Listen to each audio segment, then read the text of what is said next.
대표적인 성장주인 제약바이오가 잘 되려면 금리 인하기 도입하는 신용이라도 해야 된다라고 저는 생각을 했었어요.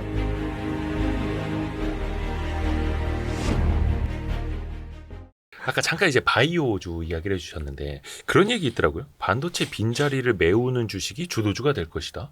근데 네. 최근에 이제 9월 들어서 바이오가 확실히 좀 달라진 모습을 보여줍니다. 앞에서 잠깐 이제 금리 이야기를 좀 해주셨는데 제약 바이오가 주도주가 될 가능성도 있다고 보세요.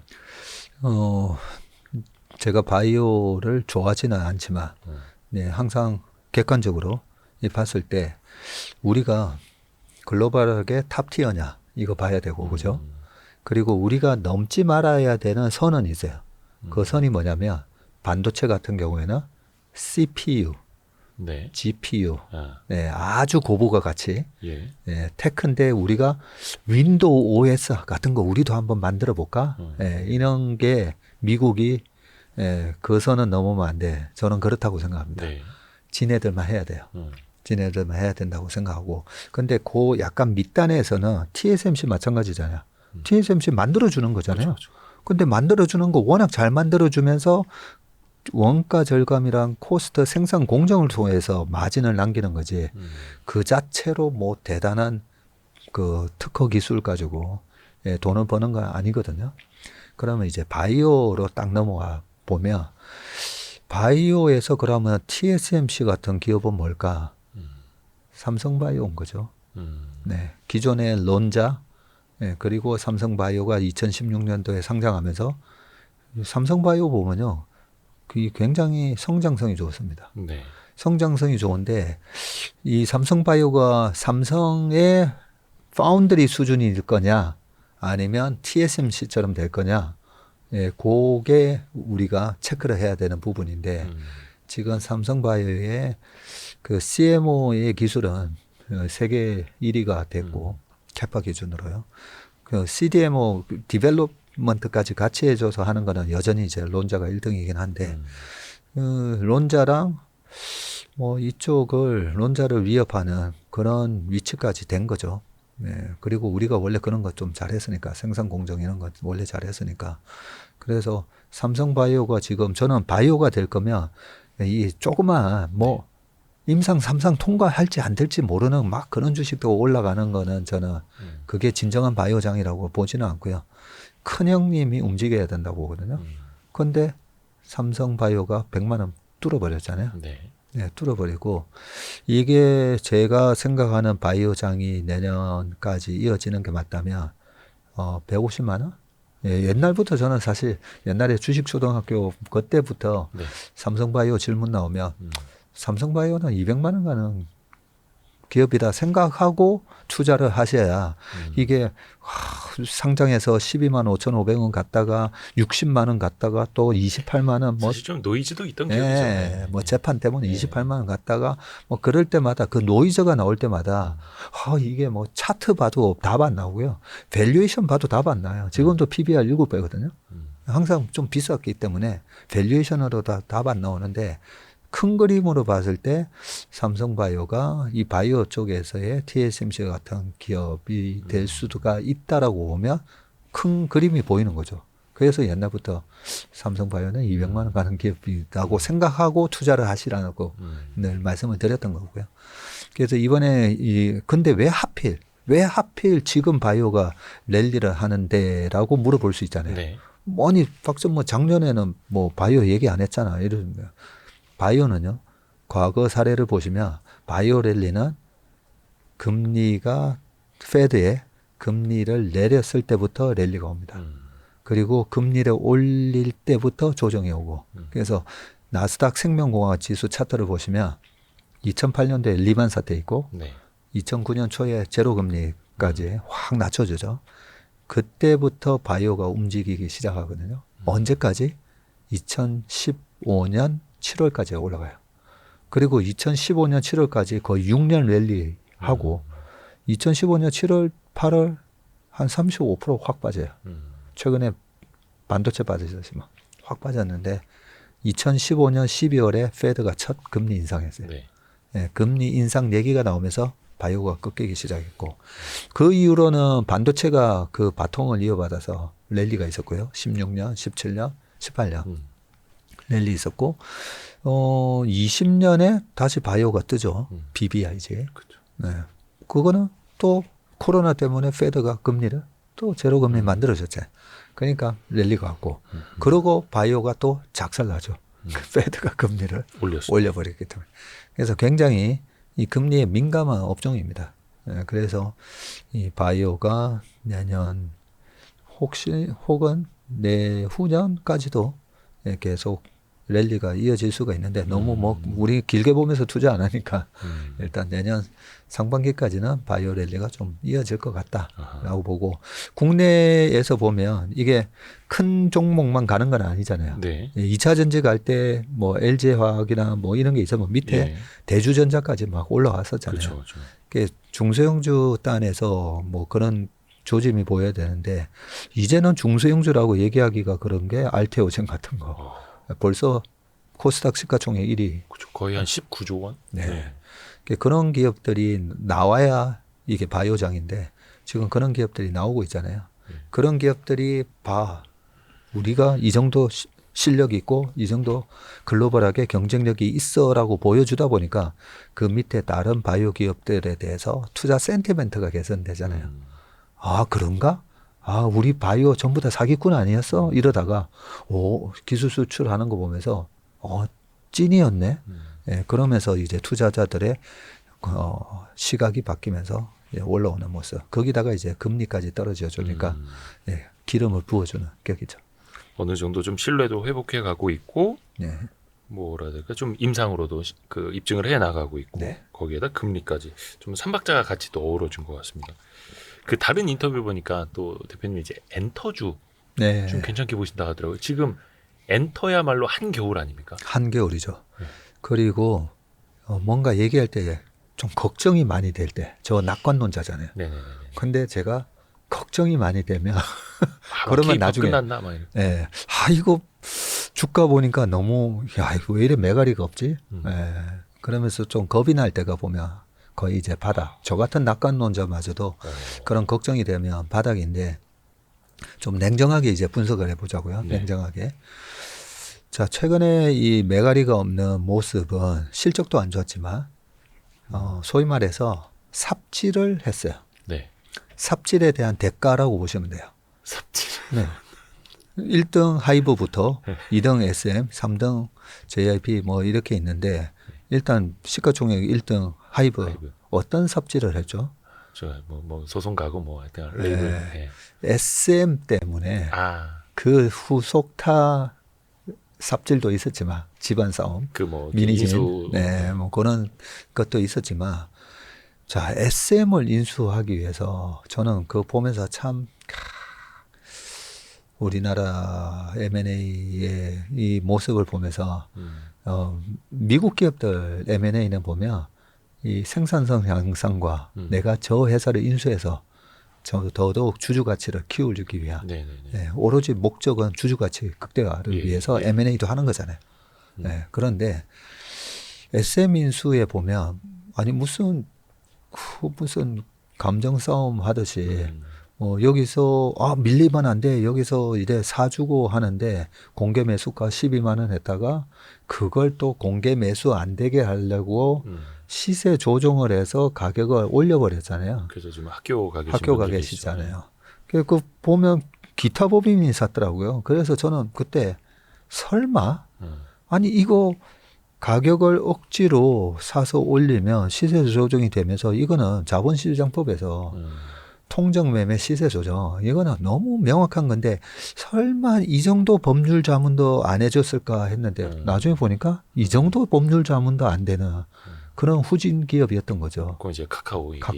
네. 그러면서 카카오가 막 하고 그리고 거기에다가 하이버가 우리 뭐 12 불렀다가 나중에 카카오에서 15 부르고 근데 하나 잘한 거는 그래 15 빨리 그나마 그게 막 20, 25 가면서까지 그 피 터지는 싸움을 했으면 후유증이 더 컸을 건데 하이브가 스톱을 했죠. 빨리 그나마 스톱한 게 다행이었다 하고 영리했다라고는 생각해요. 카카오가 부른 15만 원에 넘겨버리면 되니까. 네. 넘기면 되는데 이수만 PD로부터 사기로 했던 그 물량이 워낙 많다 보니까 어쩔 수 없이 카카오가 부른 공개 매수에 너무 많은 사람들이 신청하다 보니까 한 40%밖에 못 넘겼거든요. 그 나머지에 대해서는 이수만 의장이 또 풋옵션도 행사해요. 네네네. 저 같으면 미안해서라도 풋옵션 행사 못할 것 같은데. 계약은 계약이다. 계약은 계약이다 하면서 내 거 비싸게 사가. 예, 어떻게 보면 자기를 좀 도와주려고 했던 입장이잖아요. 하이브는. 예, 그런데 거기다가 풋옵션 계약대로 주가는 다 박살나 있는데 야, 내 거 위에서 저 가격에 사주기로 했잖아. 사 하면서. 그래서 결국은 이수만 회장만 4천억이 넘는 돈을 벌고 그러면 그 돈을 벌었는데 그 돈이 어디서 나왔냐? 카카오 호주머니, 하이브 호주머니에서 나왔던 거죠. 그런 닭짓을 한 거에 대한 삽질 한 거에 대한 주가가 지금 대가를 치르고 있고요. 자, 두 번째인데 근데 이런 일회성 비용에 해당되는 거는 크게 중요하지는 않습니다. 기업은 10년, 앞으로의 10년의 캐시플로우를 보면서 움직이긴 한데 너무 이제 좀 실망한 거죠. 이 정도 수준밖에 안 되나? 매니지먼트가. 이 정도밖에 안 되나? 그게 이제 카카오한테도 저는 되게 영향을 많이 줬다고 봐요. 네. 카카오 주주들한테도. 이 정도밖에 안 되나? 네. 네, 좀 그런 게 있었다고 보고. 두 번째는, 결국은 본업이 잘 돼야 되는데, 본업은 제가 여러 번 말씀드리지만, 우리나라 엔터 주가는 짝수에 안 좋습니다. 네, 그리고 홀세는 실적 잘 나옵니다. 네, 그 짝수에 우리가 보통 보면 이 대체제, 보완제, 이런 개념이 네. 있잖아요. 예. 보면 이거 아니면 저거 보면 되지. 이거 아니면 이거 쓰면 되지. 네, 그게 이제 대체제의 개념인데 우리가 말 그대로 엔터테인먼트예요. 예. 재밌자고 보는 거잖아요. 네네네. 네, 아이돌 보고 하는 거 재밌자고 보는 거잖아요. 근데 더 재밌는 게 있네. 네, 월드컵, 올림픽, 짝수회. 네, 짝수회. 그게 다 짝수회에 있다 보니까 그러면 올림픽 안 좋아하는 사람은 그 100m 뛰는 거 누가 본다고. 100m 엄청 재밌어요. 계주도 엄청 재밌잖아요. 그래서 이 순수 스포츠에 대한 팬들이 되게 많습니다. 거기에 이제 눈을 뺏기고 특히나 올해는 슈퍼 선거의 해였다는 거죠. 네, 선거가 너무 많았어요. 인도 총리 선거, 맞아. 대만 총통 선거, 미국 대선, 우리나라 4월 달에 또 총선이 있었고 이렇게 보면 선거가 너무 많았어요. 예. 선거에 목숨 거는 사람 많잖아요. 네. 선거에 목숨 많이 걸다 보니까 그래서 엔터가 실적이 안 좋을 수밖에 없었다. 네, 그러고 아까 그런 집안 싸움도 있긴 했었지만 내년도 되면 어느덧 또 우리의 BTS 완전체가 또 형성이 되죠. 6월이면 다들 이제 전역한다고 하죠. 다들 전역합니다. 네.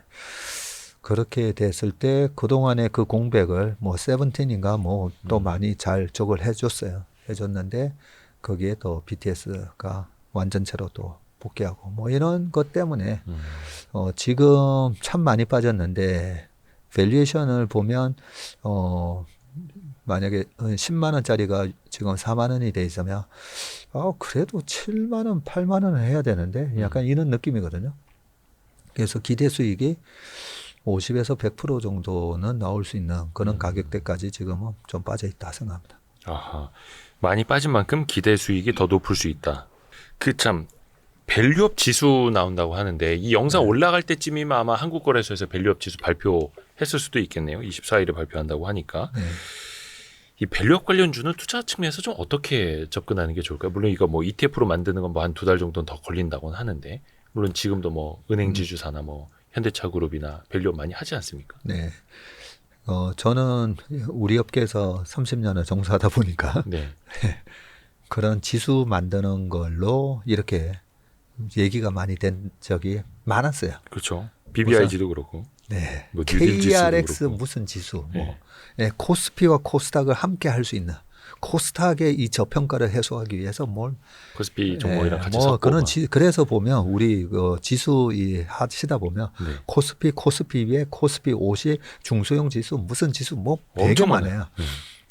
그래서 그냥 노이즈라고 저는 하시라고 말씀드릴게요. 이렇게 얘기하면 거래소랑 되게 싫어하긴 하겠지만 그죠. 아니 밸류업 지수 그거 만들어서 뭐 할 건데 아니 밸류업 지수에 포함이 안 되면 뭐 엄청나게 네 무슨 비즈니스 하는데 불이익이 간다든지 뭐 그런 것도 아니에요. 예. 아니 주가를 대주주 입장에서 올리기 싫어서 안 올렸던 거잖아요. 여러 가지 뭐 사실은 네, 그렇죠. 이유로. 그런데 밸류업 지수에 편입하기 위해서 무슨 기업의 지배 구조가 바뀌고 그러면 수급은 모든 재료에 우선한다고 제가 얘기 많이 하잖아요. 네. 그러면 국민연금부터 시작해서 삼성생명, 농협 이런 데서 자금을 아웃소싱 많이 주거든요. 네, 네, 네. 자금을 주면서 요 부분 100억을 주면서 주식형으로 주면서 코스피를 이기라고 예. 벤치마크를 줘요. 코스피 또는 코스피 200을 이기라고. 그러면 밸류업 이 지수를 이기라고 해야 돼요. 네, 이번에 만든 이 밸류업 지수가 앞으로 우리의 그 벤치마크야. 그런데 과연 그럴까? 네, 그런 생각이 들고요. 그렇게 강제적인 어떤 조치가 따르지 않으면 아무 의미 없습니다. 밸류업 지수 자체는. 그래서 이 밸류업 지수 얘기는 많은데 나중에 뚜껑 열어보면 크게 별로 효과는 없을 거라서 네, 걱정해요. 그러게요. 뭐 물론 예전 뭐 뉴딜 지수나 BBI 지수나 이런 거 나올 때가 사실은 또 이제 피크였던 안 좋은 기억도 있고 사실 뭐 저도 여러 차례 지적을 했습니다만 우리나라에서 밸류업은 강제성이 없으면 안 된다. 네, 맞습니다. 지금까지 자율에 맡겨놨었는데 앞으로도 자율에 맡긴다고 뭐가 달라지겠는가? 아무 결국은 소용 없습니다. 잘하는 상위 랭커 어차피 몇 개들은 이거 아니었어도 잘했을 기업들이고. 네. 자, 요거는 밸류업 지수 자체가 별 볼 일 없을 거다라는 좀 부정적인 말씀을 드렸는데 밸류에 해당되는 주식들이 있잖아요. 네. 근데 이 주식들은 좀 잘 봐야 된다는 제가 긍정적인 면은 말씀을 드릴게요. 이거는 밸류업 지수 때문에가 아니라 네. 최근에 있었던 지금 고려아연 사태 있잖아요. 어허. 예, 고려아연 경영권 분쟁이 우리나라 밸류 주식에 대한 하나의 이게 트리거가 될 수가 있어요. 상징적인 사건이죠. 상징적인 사건입니다. 예. 예전에 최근에 아까 SM의 경영권 분쟁도 있었지만 네. SM의 경영권 분쟁에서 우리가 봤잖아요. 하다가 12만 받고 3만 더, 네. 15 뭐 이런 식으로 하면서 주가가 순식간에 올라가는 것처럼 그 전에는 19년에서 2020년도에 있었던 한진칼이 있었어요. 한진칼도 남매 간의 네. 싸움이었었잖아요. 그러다 보니까 서로 이기려고 계속 백기사 데리고 오고 막 하면서 주가가 올라가잖아요. 한진칼이 전통적인 가치주였다가 그때 제 기억으로는 PBR 3까지 올라가거든요. 지금 고려아연이 PBR 1.5가 됐어요. 네. 고려아연 하면 와 코리아 징크 예, 세계 1등. 아이언 세계 1등. 아연 재련 세계 1등. 굉장히 정말 좋은 회사예요. 한 1조씩 버는 정말 좋은 회사인데 정말 이렇게 위대한 기업에 투자해서 경제적 자유를 이루자 했다가 도대체 이놈의 주식은 언제 올라가는 거야 이런 거였잖아요. 늘 막 50만 원대 막 이렇게. 네, 그런 주식이었는데 최근에 주가가 그렇게 올라가는데 이런 고려아연 같은 기업이 한두 개가 아니에요. 그죠? 한두 개가 아닙니다. 그런데 자세히 보시면 이쪽하고 저쪽하고 합쳐서 33 해가지고 지금 66인데 원래는 두 지분 15% 이쪽에 30 해서 이 정도면 경영권을 잘 유지할 수 있을 것 같다라고 안심하고 있다가 네. 이렇게 된 거잖아요. 그렇죠. 그래서 좋은 회사들은 지금 좋은 기업들은 고려아연 같은 케이스가 우리 회사에서도 발생할 수 있다라고 인지를 하셔야 돼요. 그러니까 대주주 입장에서. 대주주 입장에서 예, 인지를 하셔야 되고 사실 지난번에 SM 사태가 딱 있고 나서 딱 한번 봤거든요. 또 다른 어떤 기업들이 놀래라 하면서 그때 사실 셀트리온의 서정진 회장님이 갑자기 의장으로 다시 돌아오셨어요. 네, 복귀하고. 복귀하셨죠. 그냥 이렇게 친척이고 뭐 나의 신복이다 생각해서 맡겨놨다가 네네. 안 되겠네 이러면서. 네, 이게 반역이 일어날 수 있는 거죠. 대주주 입장에서는. 그러면서 이 의장으로도 복귀하시고 하셨었는데 이번에 고려아연 케이스 같은 경우에는 내가 이 정도 지분이면 경영권을 지킬 수 있다라고 생각했던 분들 입장에서는 지분을 더 사셔야 돼요. 그래서 우리나라 주가가 밸류 다운이 돼 있었던 이유는 적은 주식으로 이 기업 전체의 가치를 독식을 했던 거잖아요. 네네. 소액 주주들이 20%, 30%, 40%가 돼도 그냥 뭐 니네가 왜 파트너야 하는 시기였기 때문에 그런 입장을 계속 견지하시려면 주식을 더 많이 사셔야 됩니다. 라는 걸 이번에 보여준 거예요. 그래서 저는 밸류 주식들, 밸류 업 지수 때문에 올라가는 게 아니라 이 고려아연 케이스 때문에 우리나라의 밸류 주식들은 나쁘지 않을 수 있다 생각합니다. 약간 뭐 그 지역이나 일부 정치권에서는 뭐 사모펀드까지 참전한 거를 되게 이제 부정적으로 보기는 하는데 언론 플레이죠. 예, 근데 그렇게 저평가가 안 돼 있었으면 뭐 주주 환원을 평소에 잘했으면 그렇죠. 이런 일도 뭐 사실은 좀 없었을 수 있겠고요. 네. 그리고 이번 경영권 분쟁의 결과가 어떻게 될까 또 우리가 생각해 봐야 되잖아요. 네. 결과가 어떻게 될까에 대한 이 쇼당 카드를 들고 있는 사람이 바로 국민연금이에요. 그죠? 네. 7.6% 정도. 양쪽이 다 어정쩡하게 지금 33, 34를 들고 있는데 네. 여기서 두 개 합쳐가지고 지금 거의 70%인데 네. 국민연금 이 쇼당 카드가 엄청 세거든요. 쇼당 카드라고 하니까 예. 왜래요? 캐스팅보트. 캐스팅 그러니까 한 보트. 7% 정도 되죠. 예. 어. 7.6인가 예. 그 정도 되기 때문에 국민연금이 이제 어디에다가 손을 들어줄 거냐인데 어디에다가 손 들어줘야 되겠어요. 당연히 국민연금이 갖고 있는 이 지분의 가치를 최대한 극대화시킬 수 있는 쪽에다가 손 들어주는 거죠. 근데 그거 우리 쪽에다가 손 들어주세요 하기 위해서 지금 저기 사모펀드는 무슨 자금이 어쩌고 나중에 중국에도 팔 수 있다 뭐 이런 얘기도 하면서 서로 이제 저쪽이 잘못하고 있다 뭐 이런 얘기들을 하긴 하는데 제가 나빠요, 제가 나빠요. 네. 그거는 뭐 우리 초등학교에서 나오는 제가 먼저 때렸어요, 제가 나빠요 뭐 이런 걸로 봐야 되고요. 실제로 그래서 앞으로 어떤 식으로 주주 가치를 극대화시킬래. 그동안에는 장기 투자한다고 해도 이거 뭐 주가도 안 올라가고 주주 환원도 뭐 제대로 안 이루어졌는데 이번에 쇼당 카드는 그쪽에서 제가 나빠요가 아니라 누가 나쁜 게 아니라 주주 가치를 극대화시키기 위해서 누가 어떤 식으로 노력할 건데 거기에 대한 답을 가져와라라고 해서 거기에다가 말 그대로 캐스팅 보트 역할을 해줘야 돼요. 그게 나와야 되는데 네. 아직까지 그게 잘 안 보이더라고요. 그게 안 나오고 지금은 여론 플레이만 하고 있죠. 네. 제가 먼저 때렸어요. 막 이런 느낌으로. 네. 그러게요. 그래서 철저하게 뭐 장씨일까 최씨일까 이건 모르겠고 그래서 누가 고려아연을 더 좋은 기업으로 성장시킬 거고 누가 또 주주 환원을 많이 해서 투자자들에게 기업의 그러니까요. 주인인 주주들에게 환원을 시킬 거냐 이 비전을 보여줘야 되는 거죠. 네. 그게 좀 나와야겠습니다. 국민연금이 이번에는 정말 그 역할을 좀 해줬으면 좋겠어요. 예전에 우리가 4년 전에 LG화학의 물적 분할 때도 반대해놓고 그렇게 결국은 강행해가지고 큰 손해 봤잖아요. 네네네. 큰 손해 봤는데 그 다음 후속적인 액션이 없었거든요. 그래서 이번에는 정말 국민연금이 쟤 덩치만 컸지 쟤 아무것도 못해. 이때까지는 그런 거잖아요. 국민연금이 세계 3대 연기금으로 아까 얘기했던 골드만삭스나 그렇죠. 전 세계에서 IB들이 와서 줄 서서 좀 만나주세요 하면서 그러는 기관은 맞아요. 그런데 그 글로벌한 IB나 이래 보면 그렇게 손실을 봤는데 가만히 있네. 덩치는 정말 산만한데 아니 그렇게 손실을 봤는데 가만히 있네. 아까 무슨 바보형이라 그랬어요? 바보형. 네. 국민의 노후 자금을 다 들고 있는. 국민의 노후 자금을 그렇게 엄청난 1200조나 되는 자금을 들고 있으면서 저는 이거는 말이 안 되는 역할을 한 거예요. 이때까지. 네. 바보형이라고 사실 얘기해도 할 말이 없는 상황이에요.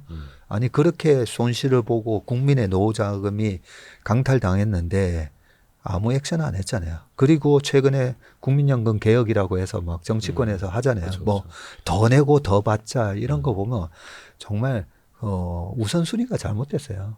네, 금투세 그 얘기 때문에 그것도 제가 우선순위 잘못됐다고 얘기했었잖아요. 네, 네. 고쳐놓고 우리 이대호 기자님도 표현 잘하셨었는데 톨게이트에서 톨비 받으려면 보장 잘해놓고 그러고 톨비 받아야지. 그 고속도로만 믿고 갔다가는 중간에 사고가 많이 났잖아요. 주주 가치를 뒤통수 치면서 그냥 그런 사고가 많은 도로 같지도 않은 도로를 만들어 놓고 전 세계 톨비 받듯이 그렇게 받으면 안 된다라는 얘기였던 것처럼 국민연금 입장에서는 이번 고려아연 케이스를 바탕으로 실제로 지금 연금 개혁에서 뭐 돈을 더 내고 덜 내고가 아니고요. 그냥 국민연금이 투자하고 있는 이 기업에 밸류업만 시켜도 거기에서 수익이 많이 납니다. 근데 지금 하는 조치 보면 국장은 안 되니까 국장 비율을 계속 지금 줄이는 거나 하고 있잖아요. 16점 몇 프로에서 13.9%로 그렇죠. 계속 국내 시장은 안 되는 것 같다네. 안 되는 게 아니라 안 되는 그 이유를 고칠 수 있는데 안 하고 있는 거잖아요. 네, 그 역할을 좀 해주셨으면 좋을 것 같습니다. 그러니까 너도 나도 떠나고 그러니까 결국 이제 소 키울 사람이 없는 소는 누가 키우냐 이런 소는 얘기가 나올 수밖에 그러니까. 없는 거죠. 제가 가서 키우고 싶어요. 국민연금. 근데 저는 네. 회사를 해야 되니까 그렇죠. 갈 회사 수는 운영하시죠. 없는데 네. 마음 같아서는 아니 왜냐면 이제 코스닥이 너무 문제라서 그러니까 사실 이제 금투세가 앞으로 어떻게 될지는 모르겠습니다만 금투세 때문에 투자 심리가 더 악화된 영향도 있고 물론 뭐 2차전지 많이 빠진 영향도 있습니다만 과연 이제 코스닥이 다시 좀 의미 있게 반등할 수 있을 것인가. 물론 막 600선대까지 갔다 뭐 700선 어렵게 또 회복을 하긴 했습니다만 코스닥 전반적으로는 좀 희망을 가질 수 있을까요?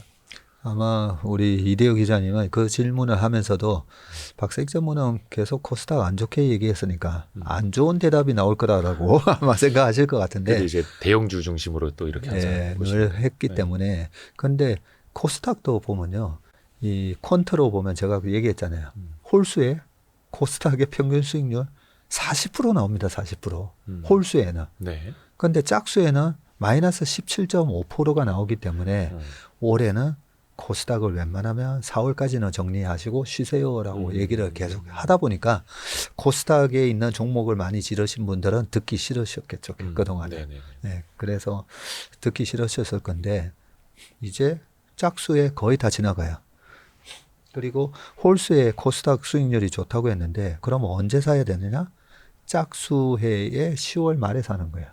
그 할로윈 전략으로. 할로윈 전략. 네, 할로윈 전략을 하는데 짝수의 10월 말에 코스피, 코스닥, S&P 500, 나스닥 뭐 여러 가지 다 해봤을 때 제일 수익률 좋은 거는 코스닥이에요. 네, 그래서 이제 한 달 남았습니다. 네, 거의 다 이제 끝났어요.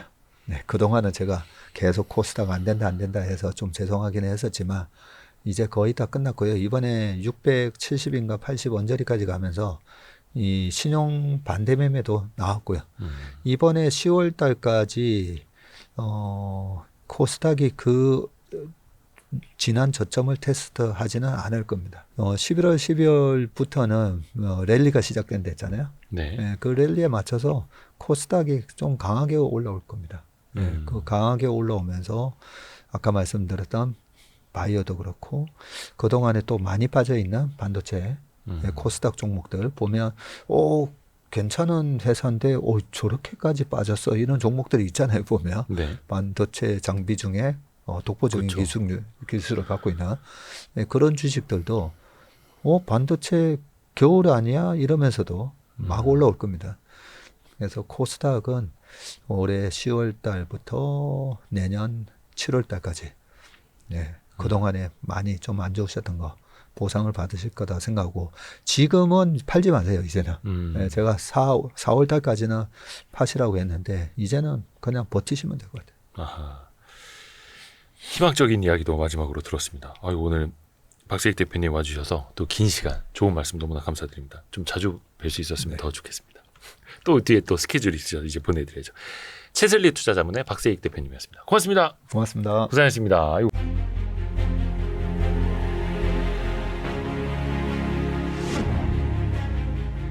대표적인 성장주인 제약바이오가 잘 되려면 금리 인하기에 도입하는 신윤이라도 해야 된다라고 저는 생각을 했었어요. 근데 그때 한 번 더 뛸 수 있는 게 제약바이오라고 저는 생각을 하고요.